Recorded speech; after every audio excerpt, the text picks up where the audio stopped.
solo hablamos de cultura, la vivimos.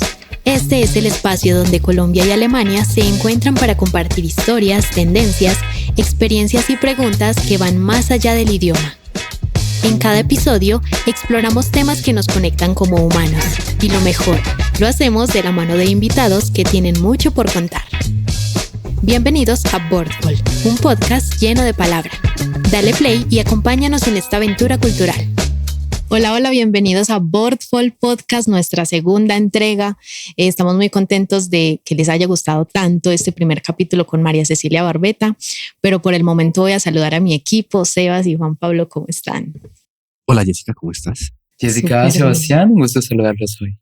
Perfecto, hoy vamos a tener un tema bien interesante y que primero quería preguntarles. Yo los vi investigando bastante sobre el cambio, sobre el concepto, sobre la etimología de la palabra.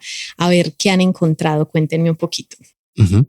Sí, la idea hoy, digamos, en nuestro podcast es hablar de cambio, memoria y fijación de la memoria, ¿no? O sea, cuando uno busca cambio en alemán, queda claro que tiene una relación estrechísima con movimiento, ¿no? Quien cambia, se mueve. Esto es lo fundamental. Wandel en alemán también trae consigo esa ambigüedad etimológica. Wandel está emparentado con un arcaísmo que es Lebenswandel o cambio vital, ¿sí? Si uno lo busca en el diccionario, aparecen juntas, ¿sí? Lebenswandel y Wandel. Cambiar algo, un estado de cosas, también implica cambiar la vida. Verwandlung, transformación, metamorfosis, como el libro de Kafka. Cambio es movimiento. Una idea más cercana a la filosofía que al sentido común. Die Wandel deriva en Wandel, el verbo, unas veces reflexivo. Ir despacio, ir de aquí para allá, hin und her gehen. Proviene del alto alemán medio, Wandel, que significa lo mismo que wandern, reisen, gehen, viajar, ir. Wandel, cambio, es, por lo tanto, una transformación iterativa de wenden y significa girar repetidamente. Wiederholt wenden. Iteración, paradójicamente, también viene del latín iterare, repetir, wiederholen. Todo es cambiante, wandelbar. Y en este sentido, todo gira sin moverse o se mueve sin moverse. Todo es motor inmóvil. De nuevo insistimos en esta relación entre cambio y movimiento. Wandel y su pariente wandern implican también una forma repetitiva de wenden. En el alto alemán antiguo significaba también ir a un lugar.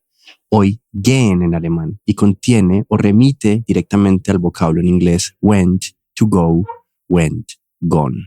Wandern, pariente de Wandel, es hoy senderismo. Ir y venir. Ir a alguna parte sin destino concreto, solo por el placer de movimiento, solo por el placer del cambio de paisaje. Wandel, Wandern, Lebenswandel. Wander significa también o implica el vocablo itinerante. Wandercircus, circo itinerante. Wanderausstellung, exposición itinerante. O Wanderfest, feria itinerante. Wanderseele, una persona que viaja gustosamente o que cambia gustosamente, que no se ata a un lugar, que no se ata a una situación. Cambio y movimiento son parientes antiguos. Alemania es un país de errancias, de errantes, de caminantes, de Wanderer. En su serie Philosophie des Reisens, filosofía del viaje, la Deutschlandfunkkultur, en esa serie Florian Bernhard, por ejemplo, ha reflexionado al respecto. Lo cito: todo es susceptible de errancia. La identidad es una experiencia de coherencia. Hace que el viaje de la vida parezca como una ruta única, coherente, quizá incluso significativa. En consecuencia, muchos vagabundeos literarios representan un viaje al pasado. El escritor Michael Holzach, por ejemplo, pasó 6 meses viajando a lugares que marcaron su infancia y su época de estudiante para su famoso bestseller Deutschland umsonst, Deutschland gratis, Alemania gratis. Solo quería partir y dirigirme a los lugares que tuvieran algo que ver conmigo personalmente. Pero ¿recuperó su antiguo yo? Por supuesto que no. Los tiempos cambian y nosotros cambiamos con ellos. O como dijo el cosmógrafo de principios de la Edad Moderna, Sebastián Münster, todo está sujeto a la errancia. En el siglo XVI, vagabundeo significaba tanto como cambiar. Etimológicamente, errar no tiene nada que ver con la constancia de la identidad. El término deriva del alto alemán Wanton, que significa también cambiar o girar. ¿no? Wandel, para retornar de nuevo al vocablo con el que empezamos esta reflexión. Quien deambula cambia. Esto sugiere una interpretación filosófico-identitaria completamente diferente del caminar. Quien se pone a caminar no encuentra su verdadero yo, sino todo lo contrario. Pasa por innumerables metamorfosis, adopta todo tipo de disfraces, se convierte en un cambiante hombre o mujer de todo. En conclusión, quien cambia se mueve, ¿no? Y quien camina cambia. Cambiar en español. Verbo transitivo o intransitivo, ahorita miraremos por qué. Del latín cambio, cambiare, que significa trocar, habiendo pasado al latín tardío como cambiare, de cambium, a su vez del galo cambión. ¿Por qué es transitivo o intransitivo? Porque puede tener un objeto directo o no. Cuando lo tiene, se sustituye una cosa por otra. Se deja un estado, cosa o situación para tomar otra. Por ejemplo, he cambiado dinero. Sin embargo, es intransitivo cuando afecta a la misma persona o es un estado que no sale más allá de quien lo anuncia. Por ejemplo, modificarse la apariencia, condición o comportamiento, o también, como lo anuncia el Diccionario de la Lengua Española en su acepción 7, dicho de una persona, mudar o alterar su condición o apariencia físico-moral. Luis ha cambiado mucho. El cambio no ha sido un fenómeno ajeno en nuestras vidas, no solo como trueque o intercambio, sino también como transición. Así es más sutil y, sin embargo, también tiene algo de trascendente. Muchos hechos históricos han propiciado cambios de una manera u otra, desde los clásicos, que muchos de ustedes habrán escuchado, como el control sobre el fuego o la invención de la rueda, que se ha vuelto también un tópico, pasando también por la revolución agraria, donde se domesticaron las plantas, la aleación de los metales que propiciaron épocas históricas como la Edad de Bronce. En algún punto el desarrollo de la escritura, también ese primer afán por fijar de alguna manera nuestros pensamientos en algún lado y huirle a ese miedo de olvidar, la pólvora, la imprenta de tipos móviles, la electricidad, las computadoras y el internet. El cambio también puede asemejarse a Wenden, en el sentido alemán, cuando apunta a la noción de virar, cambiar de rumbo, incluso también en los autos, la caja de cambios.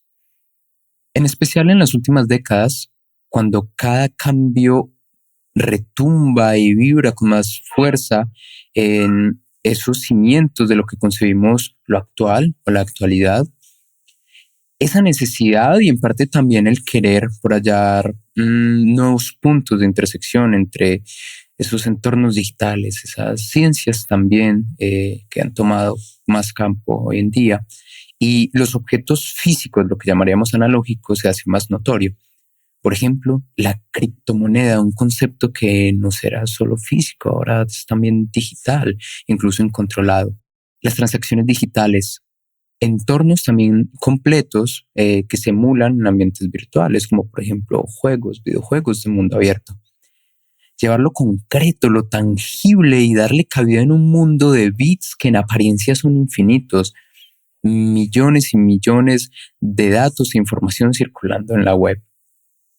¿Y qué sucede cuando la letra escrita en el papel se topa con el mundo de la información digital? Bueno, pues para ello tenemos un invitado especial.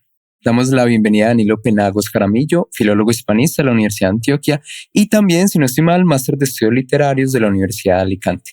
Danilo nos acompañará hoy a través de la palabra para contarnos sobre su trabajo con la digitalización de archivos y las humanidades digitales, ese punto donde las ciencias humanas y las tecnologías digitales encuentran una manera de trabajar juntas. Bueno, Danilo, bienvenido. Okay, muchas gracias por invitarme a este espacio para hablar pues, sobre mi trabajo y lo que pues, he venido haciendo ya en los últimos 3 años, que es trabajar en proyectos de digitalización de patrimonio y bueno, y investigación en literatura, pero bueno, son 2 cosas que están ahí de la mano, justamente en este proyecto específico. Genial. Danilo, ¿vos cómo llegaste a este área de trabajo? Pues porque uno se imagina el perfil de un filólogo más como en la literatura desde una perspectiva analógica, pues con los libros, donde uno comienza a trabajar con las tecnologías y la digitalización.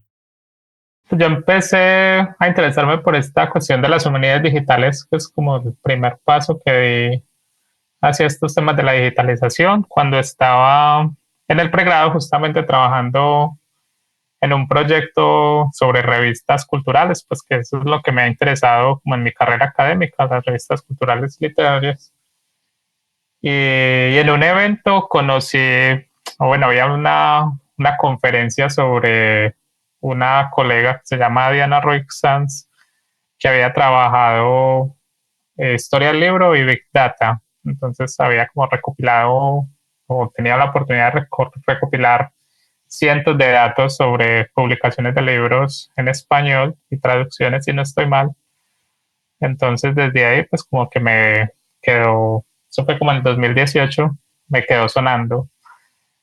Y justo en lo que estábamos haciendo nosotros, que era trabajar con revistas, pues también nos habíamos pues, como preguntado cómo facilitarnos las cosas, porque muchas veces teníamos que ir a los archivos a tomar fotos con celulares que no todos tenían la misma calidad, pues porque dependiera el celular que uno tuviera, podía tomar mejores o peores fotos para poder después investigar sobre esos materiales, porque bueno, como saben, los archivos por lo general son muy celosos con el material y no en todo se puede tomar fotos, no en todo se puede acceder constantemente al material. Entonces sí teníamos esa necesidad. O muchas de las revistas con las que trabajábamos estaban en Bogotá. Entonces era ir toda una semana a Bogotá de sol a sol a tomar fotos solamente para después poder trabajar con ese material. Entonces era como pensar cómo nos facilitamos las cosas y pues sabiendo que en otras partes ya estaban avanzando con la digitalización, pues en Colombia se ha avanzado, pero bueno, quizás ahorita les comento un poco más sobre eso.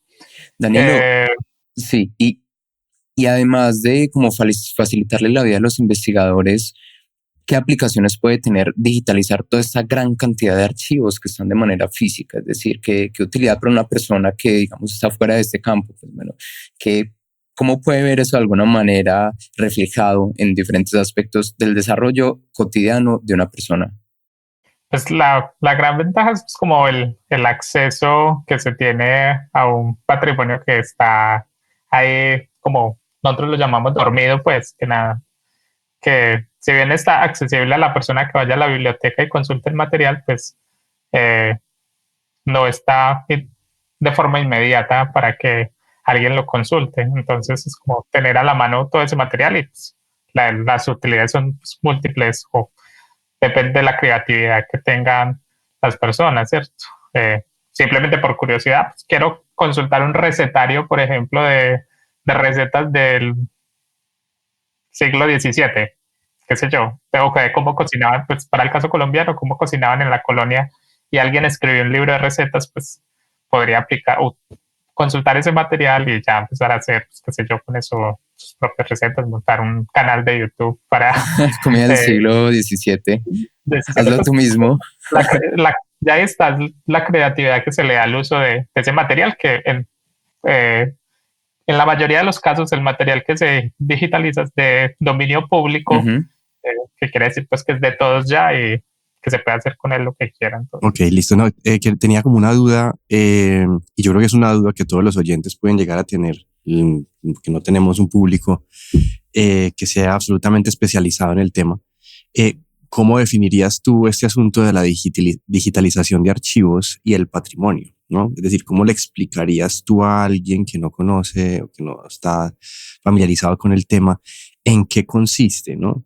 Por un lado, en términos técnicos, pero también como en términos de cuál es la intención, no sé, humanista si se quiere, ¿no? O académica que hay detrás de este trabajo y este proceso. Pues realmente la intención, respondiendo primero la segunda parte de la pregunta, la intención siempre detrás de los procesos de digitalización es una intención de archivo y de conservación de la memoria cultural, ¿cierto? Y más que también, o bueno, a nosotros nos gusta llamarlo así, más que preservación y conservación, de garantizar el acceso a ese material a largo plazo, pues porque si bien uno puede llevar un objeto material, como es un libro, una revista, una escultura, que también se digitalizan esculturas, una fotografía, a un formato digital que también varían en muchos aspectos, que van desde el PDF hasta distintos formatos de imagen o video, pues si es el caso, porque también se digitalizan evidentemente películas y material auditivo también. Más allá de eso es cómo se piensa la accesibilidad a largo plazo de eso que se llevó a lo digital y cómo eso sigue sirviéndonos como, pues, o cómo empieza a ser como parte de la memoria de acervo cultural, pues, de, de Colombia en nuestro caso, o de otras partes, pues, donde esté ese archivo, ¿cierto? Entonces es como, esa sería como el principal motivo de los procesos de digitalización. La preservación, conservación a largo plazo y el acceso después que se tenga ese material, porque también muchos archivos digitalizan porque el material está muy deteriorado, pero solo se puede consultar si uno va al espacio físico. Entonces ahí también hay unas barreras que se siguen manteniendo con respecto al material. Y en cuanto a lo técnico, pues como les digo, pues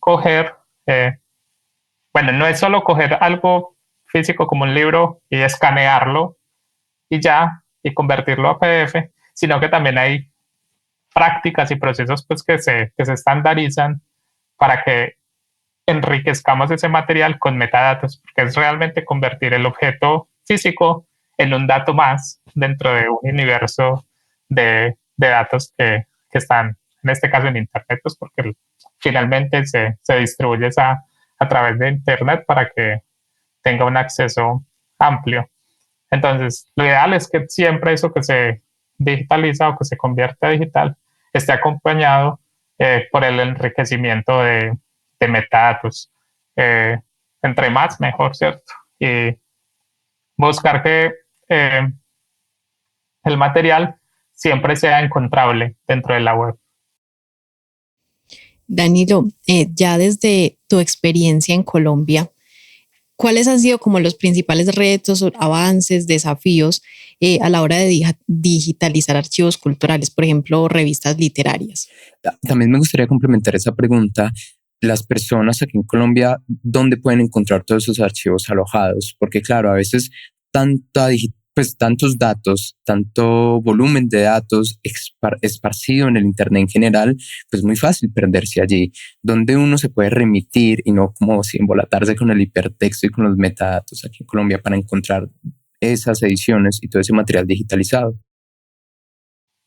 Pues para responderlo, lo primero, pues como los grandes desafíos o lo que más nos hemos enfrentado nosotros son pues cuestiones sobre todo presupuesto, capacitación y tiempo. También podríamos pensar de infraestructura, pero justamente en nuestro proyecto pues como que supimos sortear un poco eso, creando nuestro propio escáner y montando nuestro propio laboratorio de digitalización. Esto en la Universidad de Antioquia, ¿cierto? Sí, en la Universidad de Antioquia. Pero realmente lo que hace falta es presupuesto y capacitación. Y bueno, y personas obviamente que estén asociadas a sus proyectos. Y otra cosa importante bueno, podría yo decir que falta es como una estandarización de los procesos, que haya pues como un estándar nacional, pues que todavía no hay, si bien hay unas guías o unas prácticas que promueve la Biblioteca Nacional, todavía no es como que algo que se aplique en todos los lugares. Entonces, cada archivo o biblioteca termina haciendo las cosas como mejor le funcionan o dependiendo de los recursos que tiene, ¿cierto? Entonces, cuando haya quizás una estandarización, también podría ser más fácil adelantar ciertos procesos de digitalización. Y pues la mayoría del material actualmente que se encuentra digitalizado, los grandes proyectos de digitalización en Colombia en estos momentos, pues son los que adelanta la Biblioteca Nacional, que incluso pues tiene ciertos estímulos patrocinados por el Ministerio de Cultura estas convocatorias que hace el ministerio para digitalizar. La Biblioteca Luis Ángel Arango también tiene una apuesta grande por la digitalización y bueno, tiene muy buen material. En el caso de las revistas, pues que tiene toda una hemeroteca digital que me atrevo a decir que es la más grande de Colombia hasta el momento. Más o menos ya supera las 700 revistas digitalizadas.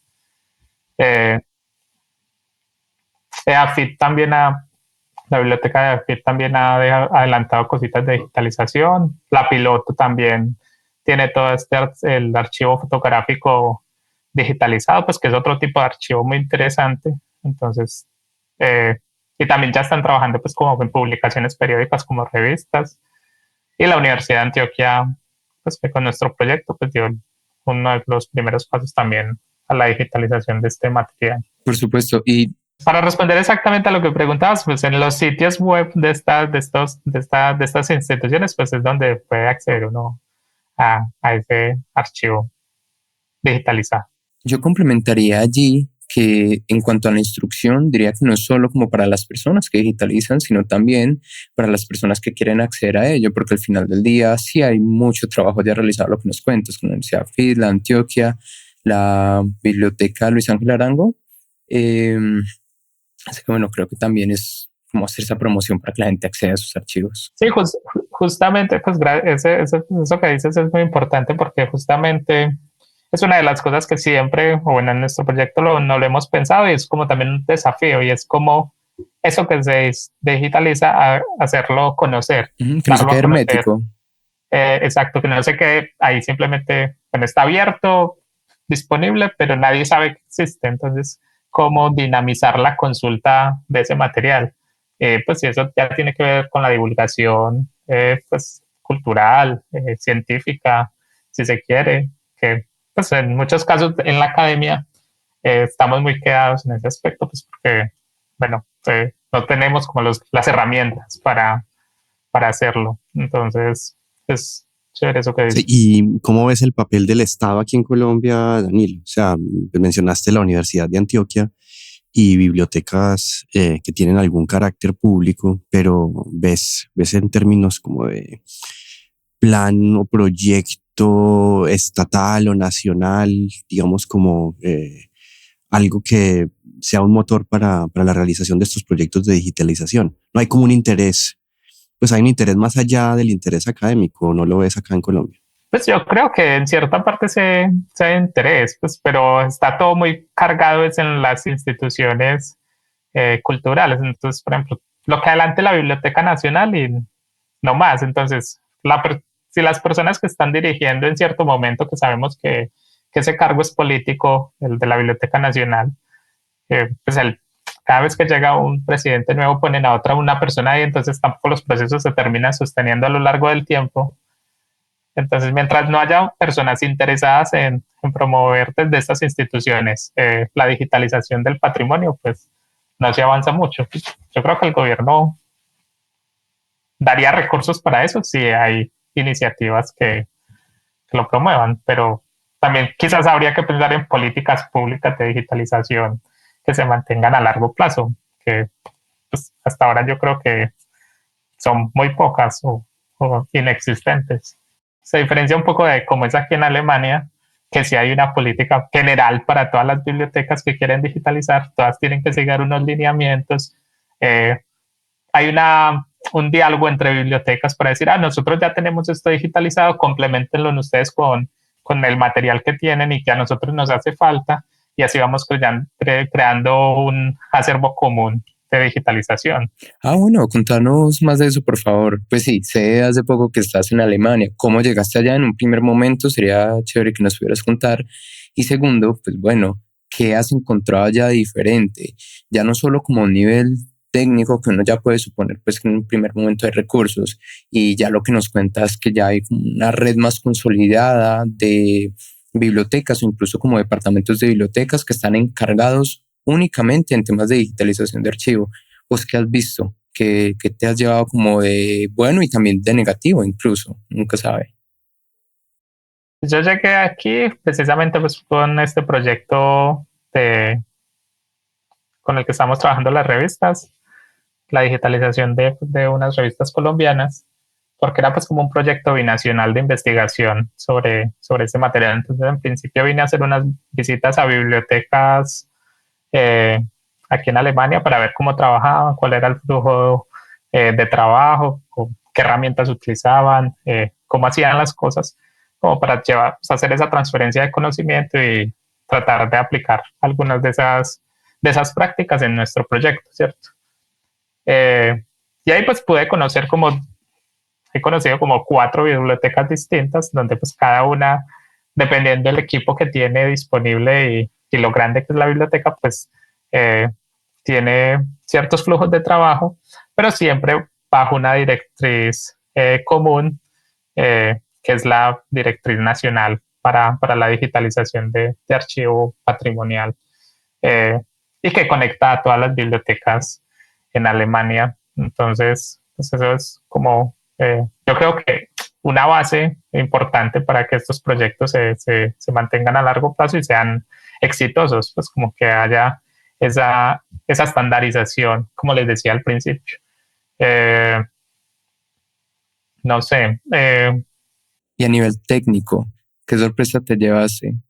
Pues hay laboratorios de humanidades digitales consolidados, no Pues los cada hay. biblioteca, no, pues a nivel técnico, pues se lleva uno muchas sorpresas, porque uno pensará, bueno, no, tienen muchos recursos, todas funcionan con grandes equipos, pero eh, hay bibliotecas que solo tienen un espacio único para la digitalización, donde hay 3 o 4 personas, incluyendo estudiantes, que trabajan pues en la digitalización del material, y otras bibliotecas que tienen como sus propias dependencias para cada uno de los procesos que implica un flujo de digitalización. Entonces, la captura de imágenes tiene profesionales solo dedicados a esa parte, fotógrafos, gente especializada en imagen que solo se dedica a eso. También hay una otra dependencia de restauración del material, pues porque no es coger el material como está y llevarlo directamente a digitalizar, sino pues que también hay que hacer como un proceso de cuidado de ese material para que no se dañe mientras lo están escaneando, ¿cierto? Eh, Después tienen su sección de tecnología, pues que maneja con todo el software que utilizan. Entonces, pues como que sí es muy disímil la conformación de los equipos, del equipo humano y el equipo técnico también, pues porque no todas tienen los mismos escáneres. Entonces, es muy diverso, pero siguen siempre para el resultado final una directriz. Que eso pues también eso se podría replicar en Colombia, pues porque no todas las instituciones tienen el mismo presupuesto, el mismo personal, los mismos archivos. Entonces uno se tiene que ir como adaptando al material, siempre se tiene que adaptar uno al material, porque es el que manda, es lo que hay que preservar. Entonces, eh, no hay que preocuparse, no, es que tenemos que tener un equipo muy grande, ¿no? También con equipos pequeños se pueden hacer, güey, y no con el escáner de última tecnología, también con un escáner, hazlo tú mismo, se pueden solucionar los problemas. Danilo, justo hacia allá iba dirigida la siguiente pregunta. Sabemos que Alemania tiene una infraestructura muy avanzada, pero aún así en ciertas cosas prefieren mucho esos procesos análogos o lo que nosotros llamaríamos que es poco moderno. ¿Cómo has visto eso reflejado allí en la academia? O sea, ¿se ve de esa misma manera? ¿Qué predomina más? ¿Qué tecnologías podemos encontrar? ¿O todavía se preserva lo analógico? Sí, por ejemplo, el hecho de que Alemania todavía prefiera el uso de cartas, o el uso de el material físico más allá de un correo electrónico, un formulario, como que no iría a ver, pero ¿por qué aún prefieren estas tecnologías que nosotros llamaríamos arcaicas casi? Pues eso, bueno, en el ámbito de la academia de las bibliotecas, pues no se ve tanto pues como esa parte todavía tan analógica todavía, pues ya sí, todo está muy eh, en pro de la digitalización. O bueno, por lo menos en el área que yo me he movido, pues que es el área de las bibliotecas y las humanidades digitales. Pues porque aquí, bueno, en las humanidades digitales también han avanzado mucho, pero pues en la vida cotidiana y en las otras cosas, yo creo que pues, nuestro país, Colombia, pues les lleva años luz en cosas de digitalización a Alemania, ¿cierto? aquí para crear una cuenta de banco hay que esperar como un mes casi para poder tener ya todo funcional. Entonces, creería pues que en ese sentido, pues sí hay diferencias, pero más en la parte de la cotidianidad, pues que es donde y de la burocracia sobre todo, que es donde se mantienen todavía esos procesos de priorizar lo físico, la carta, no sé, El sí, sobre formulario todo el físico, formulario el ir físico. presencialmente a que te atiendan porque no hay otras Ajá. posibilidades. Ok. Sí, no, pues nomás hasta este año pues, se implementó lo de para renovar, por ejemplo, la visa o pues, eh, el permiso de residencia, pues como enviar los documentos de forma digital y que eso adelantara el proceso y no tener que ir a llevar eso físicamente, cada vez imprimir y sacar copias, pues que también es muy engorroso. Pues sí que también es un poco paradójico porque uno también suele identificar a Alemania como un país muy verde en el sentido ecológico y de aprovechar lo más posible el uso como de los recursos naturales. Bueno, Danilo, vamos a avanzar como a un poquito a otra sección que tenemos aquí en el podcast, que son algunas preguntas de nuestra comunidad Humboldt. Entonces tenemos aquí como la primera, ¿qué oportunidades de colaboración entre Colombia y Alemania has podido analizar que se pueden llevar a cabo pues con base en temas de digitalización de archivos, en temas de preservación de memoria, como qué oportunidades hay o ya hay proyectos actualmente que se lleven a cabo entre ambos países? ¿Qué oportunidades ves ahí? Pues concretamente, bueno, de los proyectos existentes es el nuestro, pues que es como un ejemplo de las opciones que hay, pues que era una cuestión muy específica que nosotros queríamos hacer y pues encontramos como que quien también quisiera trabajar eso mismo acá y bueno, había un presupuesto específico y se pudo llevar a cabo. Pero sobre todo, creería que la colaboración podría ir, por ejemplo, de parte de la transferencia de conocimientos y el uso de herramientas, pues porque aquí ya han creado varias herramientas, una que se llama Kitodo, por ejemplo, que nosotros lo hacemos en nuestro proyecto, la tradujimos al español pues como toda la interfaz para que sea más fácil usarla en contextos hispanohablantes. Y eso yo creería que podría ser una de las opciones que hay, pues como conectarse con esa comunidad que utiliza aquí todo para empezar pues como a ver cómo se puede implementar esa herramienta que es sobre todo para controlar todos los flujos de trabajo dentro de los procesos de digitalización, que podría ser una puerta de entrada para establecer esas relaciones de colaboración entre Colombia y Alemania. Y bueno, y quizás no solo aquí todo, pues otras herramientas que se utilicen, las bibliotecas de aquí, pues son el personal bibliotecario que yo he conocido, son personas muy abiertas pues como a colaborar y ayudar. Pues también hay muchas comunidades open source que como saben, pues son comunidades colaborativas donde pues, siempre hay alguien que te puede echar una mano con tus problemas, sobre todo implementación de tecnologías y software. Entonces, por ahí yo creo que sería una puerta de entrada para esa colaboración. Danilo, y que si puedes nombrar algunas instituciones que serían relevantes como para, no sé, estudiantes o académicos colombianos que estén interesados en ir a Alemania, ¿qué instituciones podrían nombrar con las que se podrían poner en contacto, a las cuales podrían enviar sus proyectos o con las cuales podrían proponer una especie de trabajo conjunto cooperativo? Nosotros trabajamos con la DFG, que es como el Instituto para la Investigación aquí en Alemania. Entonces yo creo que pues, esa podría ser una opción o contactar directamente pues, con las bibliotecas, que alguien diga, pues como que me interesa hacer algo similar a lo que hizo esta biblioteca con su archivo, contactar directamente pues, con el personal de esas bibliotecas. O con la comunidad, pues bueno, en el caso, por ejemplo, del software que les mencionaba, pues contactar directamente con la gente de Kitodo, que eh, se encuentra pues como fácil su perfil en GitHub y y en la web. Danilo. Bueno, no sé, quizás con el DAD también tenga opciones de colaboración, pero bueno, eso lo desconozco. No, perfecto. Adentrándonos un poco en esas nuevas tecnologías, más específicamente dentro del área de la realidad virtual o realidad aumentada incluso, ¿cómo crees que esas nuevas tecnologías pueden transformar la manera en la que digitalizamos el patrimonio? O sea, ¿cómo pueden interferir o si ya hay proyectos que lo lleven a cabo? Si nos puedes también mencionar algunos. O incluso no solo cómo se digitaliza, sino cómo un usuario puede interactuar con ese material digitalizado, que bueno, también es una forma de desmitificar un poco que el archivo digitalizado es únicamente el archivo o la foto del archivo o el facsímil del archivo, sino que hay otras formas como de acceder a interactuar.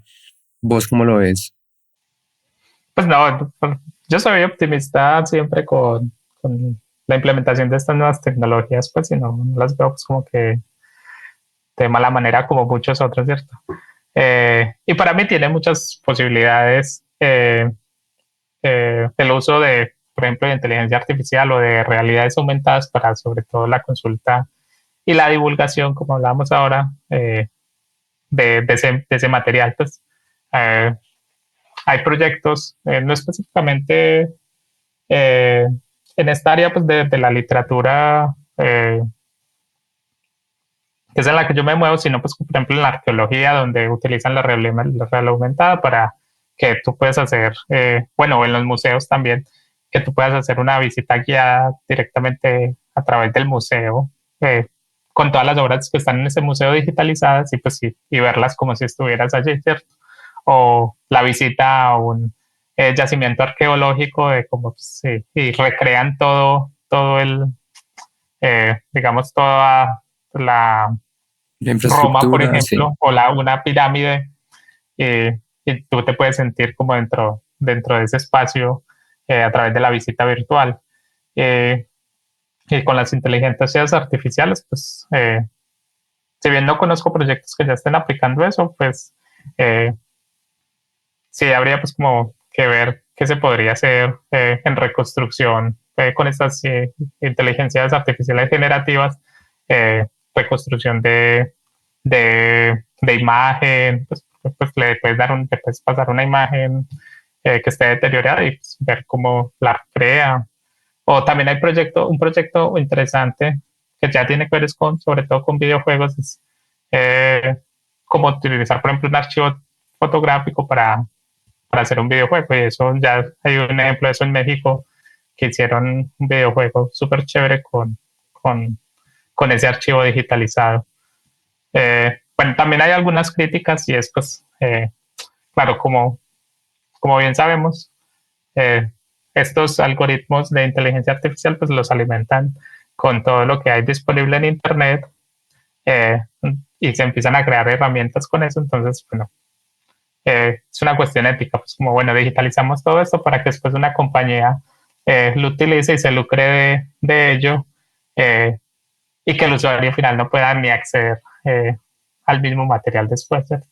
Danilo, así haciendo como de abogado del diablo, poniendo problema un poquito, está, digamos, la digitalización y el uso, por ejemplo, de estas nuevas formas, digamos, de interacción con el patrimonio cultural y en general estos proyectos, sobre todo proyectos que estén financiados o organizados o coordinados por ejemplo, entidades privadas. O sea, no surge ahí de pronto el riesgo de que la memoria y el patrimonio caigan en manos, o sea, que así es como un poco de catastrofismo, caigan en manos de ciertos privados y de alguna manera se privatice el derecho al acceso a la memoria del patrimonio, una cosa así. Pues en este momento, obviamente, según te entiendo y según hemos hablado, pues hay intereses, digamos, nacionales o soberanos también o públicos al respecto de estos proyectos digamos, de digitalización, ¿no? Pero quién sabe si al momento, digamos, de convertir esto en datos a los que se les puede controlar el acceso, que se les puede limitar justamente la amplitud, no sé, o sea, pienso yo, no surge ahí de pronto un peligro con estos procesos, ¿no? Lo hago desde desde la total ignorancia, pues debo reconocerlo, y como para saber tu opinión al respecto. Pues cómo se privatiza el patrimonio. y que ya ha pasado, pues pasó cuando pues, con Google digitalizando todo este, esta cantidad de libros pues, que tienen en Google Books, que bueno, al final pues por un montón de demandas no pudieron seguir ofreciéndolo a todo el público. Eh, y que después aprovechan todos esos libros para alimentar pues su algoritmo de inteligencia artificial y lucrarse de ello. Entonces, pues no, también ahí estaba el centro de la demanda. Eh, pero bueno, yo creo que es como que hay que encontrar es como un punto medio allí, ¿cierto? Pues que bueno, que cuando el material es de dominio público, pues es de dominio público. Cada cual puede hacer con ello lo que quiera. Lucrarse, pues que no sería lo ideal siempre tratar, buscar el lucro con ese material, pero bueno, está ahí dentro de las posibilidades. Y lo otro es que muchas veces lo que pasa, y por ejemplo nos ha pasado, quizás eso es también lo que muchas veces nos tenemos que pensar, es lo que cuando el material no está en nuestras instituciones, sino que está, digamos, en Estados Unidos, que hay mucho material digitalizado en Estados Unidos, pero solo se puede consultar, está restringido para la consulta solo desde Estados Unidos. Entonces, tiene que uno utilizar VPNs para saltarse esas restricciones y poder acceder a un patrimonio que, si bien ya está libre de derechos, solo se puede consultar desde Estados Unidos y no lo podemos consultar nosotros, pues que se supone que es nuestro patrimonio. Danilo, y en este orden de ideas, donde quizá el escenario de la digitalización no es tan ideal o idealizado en pro de la humanidad, sino que suelen ocurrir este tipo de cosas, ¿tú recuerdas alguna anécdota o algo que a ti te haya pasado personalmente en algún proyecto que digas, como, esto va más allá como de esa simple cara de agarro un archivo, lo escaneo y lo monto a un servidor, sino que wow, realmente que hay un mundo, un universo detrás de toda esta labor? Pues como que, a ver, no entendí bien como cuál es la pregunta. Si tienes alguna anécdota o algo por mencionar en tu trabajo, pues algo que tú recuerdes con cariño o con tragedia de algo que te haya pasado en algún tipo de investigación. Si la tienes, pues si no, no hay problema. Ok, pues no, realmente lo que una curiosidad a ese respecto es como, bueno, y que al final también nosotros nos sentimos pues como muy orgullosos pues de lo que hemos hecho con nuestro proceso de digitalización, es pues como que se puede hacer mucho con muy poco y que a pesar de que otras instituciones o en otros contextos haya muchos recursos, eh, no siempre todos los recursos van a funcionar para lo que se quiere hacer con el material y tienen que terminar utilizando pues como la creatividad, así como nosotros lo hicimos, para solucionar los problemas. Entonces me pasó una vez que estaba visitando una biblioteca aquí, eh, donde estaban digitalizando unos libros específicos, sobre todo que eran en formato grande. Entonces el escáner que tenían pues no se adecuaba a ese material. Entonces tenían que hacer un montón de triquiñuelas con cartones y con unas espumas para poder que el material quedara alineado con el escáner. Y que era un problema que nosotros ya muchas veces habíamos enfrentado pues con nuestro escáner. Entonces me pareció como que, bueno, a pesar de que se tiene todos los recursos, igual tienen que recurrir a la creatividad para poder solucionar el problema de la digitalización. Perfecto, Danilo. Te agradecemos un montón tu presencia. De verdad que es conocer un mundo que, como decíamos ahorita, quizá en un principio parezca muy hermético, muy cerrado, de un laboratorio, del erudito que se encierra a estudiar sus archivos, y sin embargo tiene un mundo detrás y que realmente nos vemos beneficiados sin saberlo y sin darnos cuenta. Entonces, Danilo, agradecemos una vez más mucho tu presencia, por haber estado aquí, por habernos contado, bueno, todas tus anécdotas y compartirnos algo de todo el conocimiento que has adquirido estos años de experiencia. No, a ustedes muchas gracias por la invitación. Pues chévere que hayan en este espacio abierto la palabra para hablar sobre la digitalización y sobre el patrimonio, pues, y qué bueno que los oyentes se animen a leer o a consultar el material que ya hay digitalizado y descubrir cosas ahí, pues, que no creeríamos que pasaban o que existían, porque es eso, es un archivo que también por por lo grande que es, no los académicos tampoco alcanzamos a cubrirlo todo. Entonces, que haya nuevos lectores y nuevas personas interesadas pues en el patrimonio cultural siempre es bienvenido.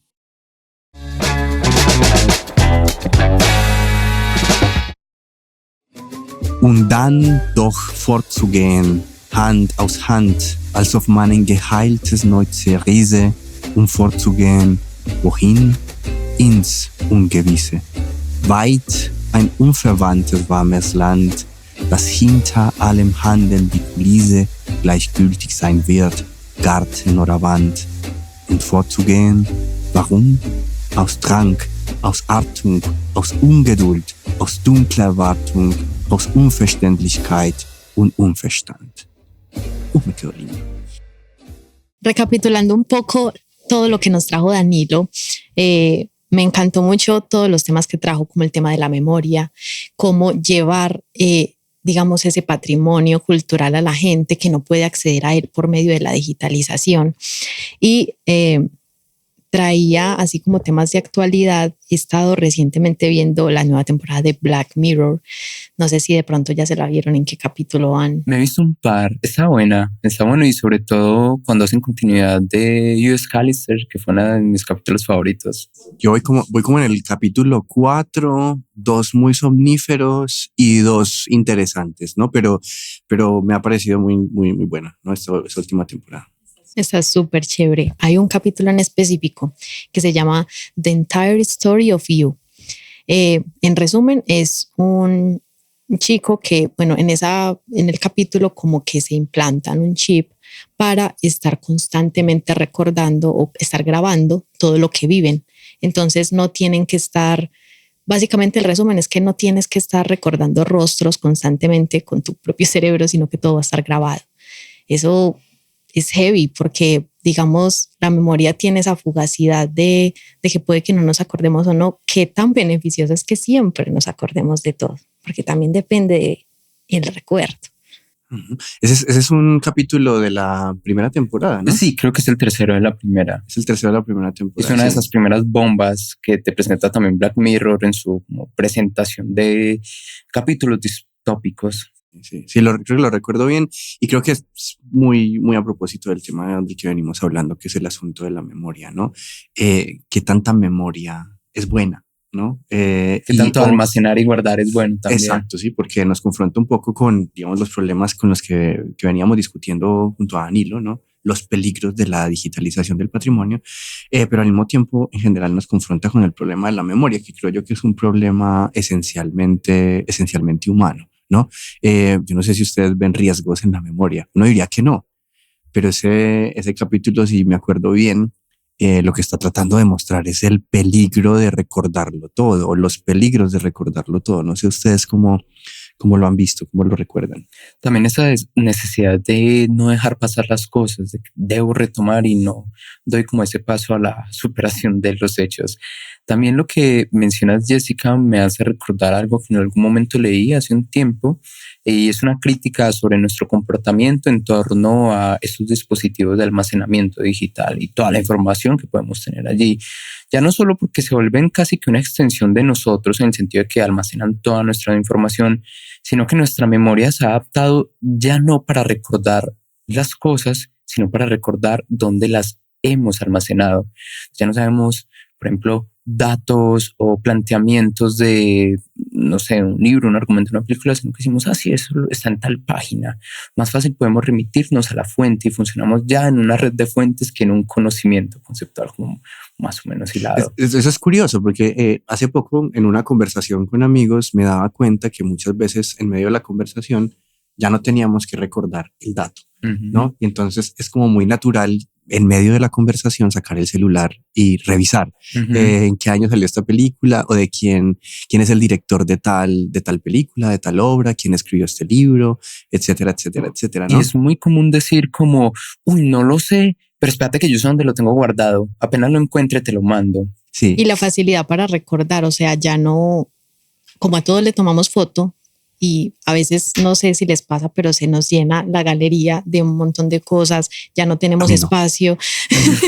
A mí sí, muchachos, trabajo en comunicación y esto es bastante difícil, pero se llena el espacio porque ciertamente nos obsesionamos con tener que grabar todo y tener que todo quede de alguna manera plasmado en un medio, pero se nos olvida disfrutarlo también, se automatiza, como que todas las fotos están aquí en mi dispositivo, en el iCloud o en Google Fotos, pero nunca es como qué me trajo ese recuerdo, cómo puedo vivirlo yo desde la experiencia y no tener que ir solo para recordarlo, para qué almacenar tanto. Sí. Sí, o sea, volviendo un poquito a ese capítulo me hacía acordar del cuento de Borges que aparece en Ficciones, Funes el memorioso, sí. ¿no? Que es la historia de un sujeto que después de un accidente no puede olvidar nada, ¿sí? Es decir, la memoria. Exacto. El tema normalmente es que después de un accidente uno olvida todo. No tiene amnesia, sí. En el caso de Funes, de Ireneo Funes, después del accidente, no puede olvidar nada, todo lo recuerda, ¿no? Y lo que muestra el cuento al final es un poco cómo se vuelve una especie de autómata. Al recordarlo todo, deja de ser humano, ¿sí? Es como si un rasgo fundamental de humanidad fuera nuestra capacidad de olvidar cosas, ¿sí? Y de llenar, no sé si no podría interpretarlo de esa manera, llenar con nuestra imaginación o con nuestra invención o con nuestra sensibilidad los huecos de la memoria o los vacíos de la memoria. Y creo yo que en el de alguna manera, pues como la moraleja, que es un poco como moralista de ese capítulo de Black Mirror, es que la tecnología nos va a hacer recordar todo y entonces al no olvidar nada, pues nos vamos a volver como autómatas y eso genera actitudes monstruosas, etcétera, ¿no? Y bueno, o sea, yo creo que ese es un tema que se abre y que afecta a un montón, pues como de discusiones, ¿no? No sé, si uno piensa en referentes culturales, está la película de Nolan Memento, también que es un asunto de la memoria, un intento de reconstrucción de la memoria, pero también cuando uno no recuerda cómo arbitrariamente y caprichosamente introduce recuerdos, no sé, para salvarse a sí mismo de una culpa o de una responsabilidad. No sé si se han visto la película, si no se la han visto, se las recomiendo. O no sé, En busca del tiempo perdido de Proust, que es justamente ese intento de recordar la infancia, ¿no? O sea, la memoria creo yo que es un asunto humano esencial que yo creo que está muy bien tematizado, por ejemplo, en ese capítulo, pero en estos referentes culturales de los que hablamos y que de alguna manera pues también aparece en la discusión que acabamos de tener con nuestro invitado. ¿No? No sé ustedes cómo. Yo creo que también está mucho desde la dualidad de la palabra. O sea, hay muchas personas que enfrentan esa discusión de, bueno, ¿qué tanto hay que recordar? No es necesario recordar todo, pero también está quien no recuerda su historia está condenado a repetirla. Entonces, que lo aplicamos mucho en el tema de memoria histórica aquí de Colombia, con el tema del conflicto. Entonces, se mueve mucho por esos dos lados. Yo creo que dependiendo de la temática nos va moviendo fibras diferentes el hecho de recordar o no recordar. ¿A ustedes les gustaría recordar todo? Uf, no. A mí no. No. Definitivamente. ¿Les gustaría olvidar cosas que recuerden? Sí, demasiado. Tampoco lo sé. Okay. Tampoco sé si quisiera olvidar, aunque hay por ahí un verso de León de Greiff que dice es dulce olvidar, y así también inicia el Quijote con un olvido, un olvido voluntario en un lugar de la Mancha cuyo nombre no quiero acordarme. Ajá, exactamente. Eso parte mucho también de la nostalgia. Pues cuando uno mira la vida con mucha nostalgia, quiere que nunca cambie nada. Entonces, por ejemplo, al principio de la conversación, en algún punto pensé que íbamos a relacionar, y sí, el cambio con la memoria. Y para mí de hecho son palabras muy contrarias, porque uno cuando quiere recordar todo, en realidad precisamente no quiere que cambie nada, no quiere que cambie la memoria y vuelve a los recuerdos para vivir ese momento exacto. O sea, en realidad no quiere que haya cambio y a veces la historia implica cambio. Exacto. Sí, la reflexión con la que empezábamos, si Wandel es movimiento y necesariamente cambio, yo creo que, digamos, en las reflexiones contemporáneas y un poco remitiéndome al tema que acaba de mencionar Jessica, el asunto de la memoria histórica, el movimiento de la historia o el movimiento de una comunidad, o el movimiento de un país, el movimiento de una nación, etcétera, depende de cómo se relaciona con la memoria y cómo se relaciona con la fijación de la memoria o incluso con el olvido, ¿no? Yo creo que eso está también muy instaurado en la manera en que pensamos. Pues en un principio diría que en Occidente tendríamos que acercarnos como a cuáles son esas aproximaciones de la memoria, en Oriente o en otras vertientes, pero recuerdo, bueno, dos frases. La primera, una que dice que algo así como la vida se vive hacia adelante, pero se entiende hacia atrás, como marcando esa dualidad de que, bueno, el movimiento y el cambio te tiran hacia adelante, sin embargo, solo la memoria te permite también como acceder a esa plataforma de la reflexión. Y otra que dice mi mamá de manera jocosa, por ejemplo, cuando salimos saludos a tu mamá. Salimos y yo le pregunto, madre, ¿a dónde vamos? Y ella me dijo, para adelante, porque hacia atrás nos caemos. Y es claro, es jocoso, pero de alguna manera es en eso, en esa sentencia popular, es decir, es que toca ir hacia adelante, toca seguir en movimiento. Ajá. Sí, hay un autor muy famoso en temas de memoria histórica y en general pues los procesos sociales de memoria, que es Tzvetan Todorov. Tiene un libro que se llama Los abusos de la memoria, ¿no? Y es que uno realmente puede abusar de la memoria, ¿no? Pues suena paradójico, pero en términos políticos es fundamental. Un país que recuerda demasiado o con mucha intensidad es un país que puede correr el riesgo de volverse rencoroso, ¿sí? O de no superar, por ejemplo, el trauma del pasado. Recordar demasiado en ese sentido también en términos subjetivos es un problema, ¿no? La memoria es necesaria, ¿sí? Como decía Jessica hace un momento, justamente para no repetir, ¿sí?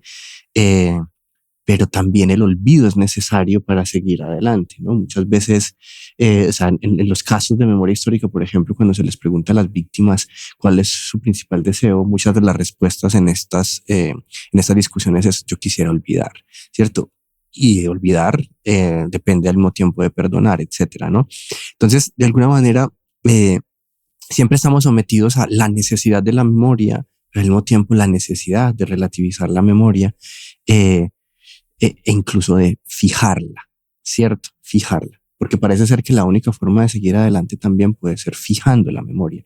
Y de alguna manera pensaba en eso cuando escuchábamos a Danilo, porque lo que hacen ellos como buenos científicos es fijar lo que todo el tiempo está en flujo, fijar lo que todo el tiempo está en movimiento, ¿no? Pero también eso de lo que tenemos miedo de perder, no queremos perder esos archivos que por obras de incluso del ser humano, los incendios, las guerras, todo puede ocasionar que se pierdan los archivos. Entonces, como querer almacenar eso de alguna manera, pero a la vez me hace llegar a la pregunta de, bueno, ¿y es que todo vale la pena almacenarlo todo, digitalizarlo todo y tener un respaldo de todo?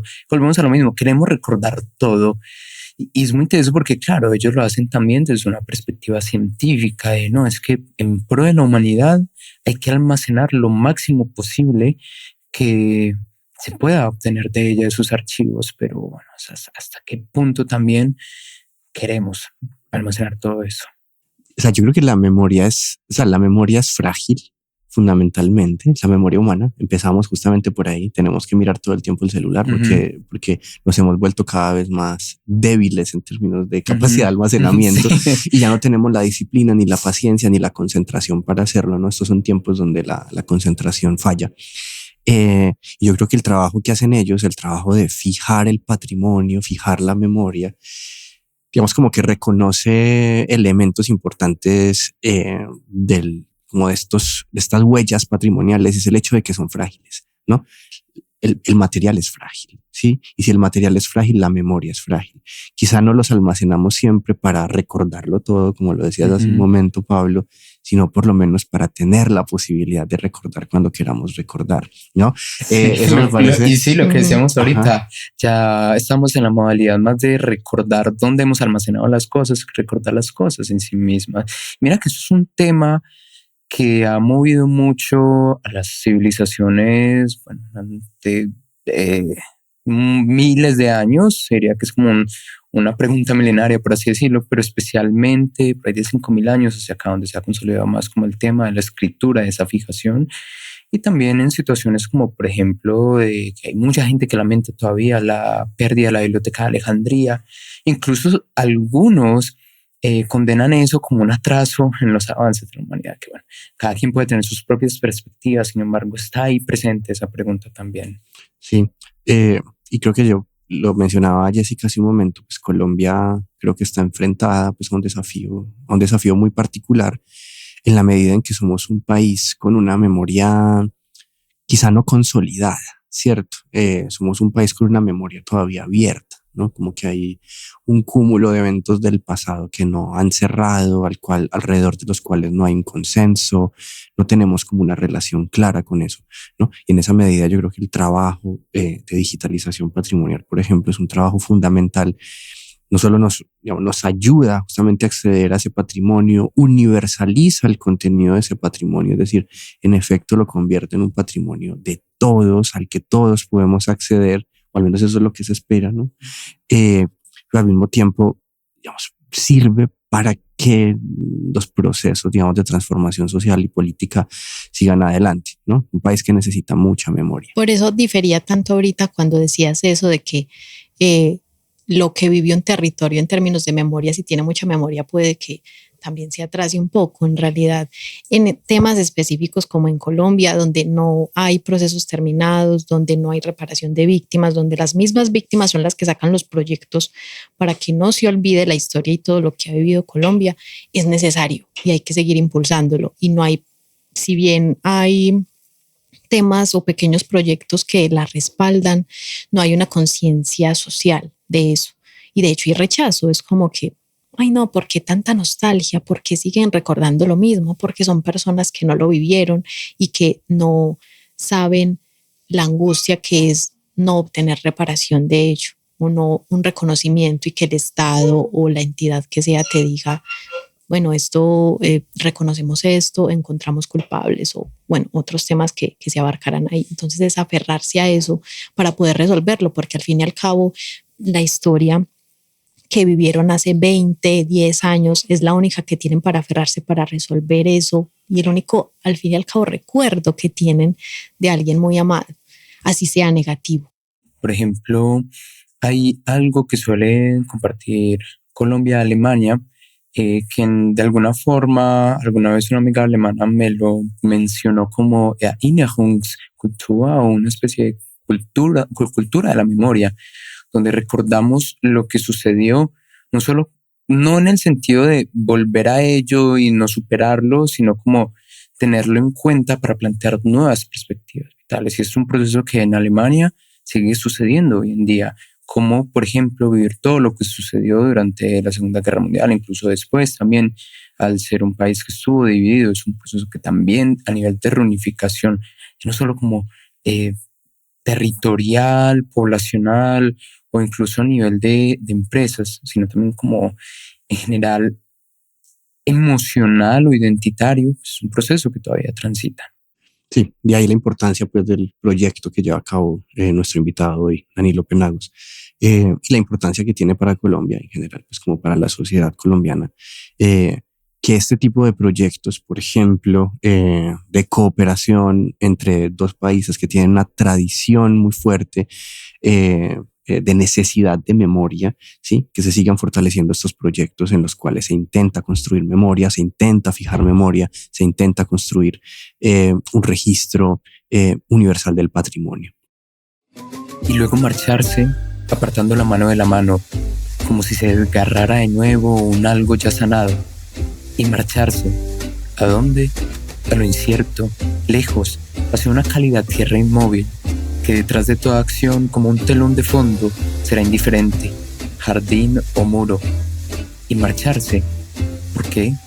Por impulso, por disposición, por impaciencia, por oscura expectación, por incomprensión y falta de entendimiento. Escuchábamos justamente un poema de Rilke,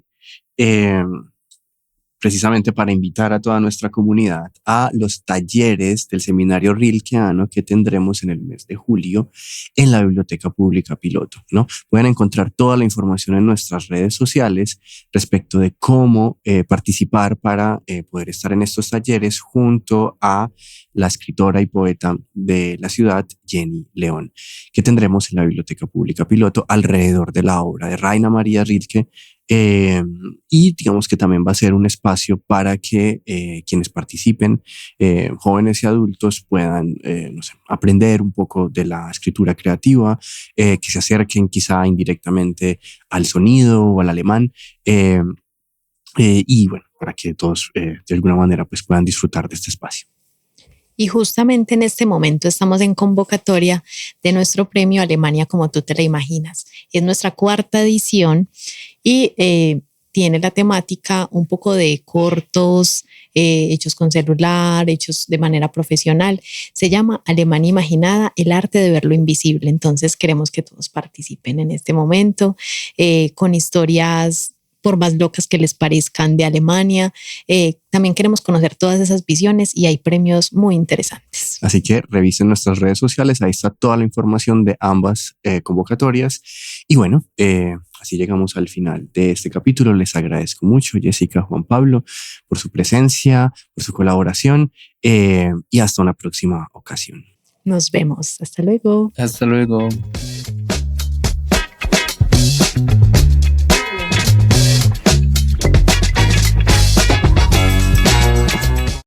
Wordfall Podcast es una producción sonora realizada con el apoyo del Goethe Institut y en colaboración con la Fundación Universitaria Ceiba.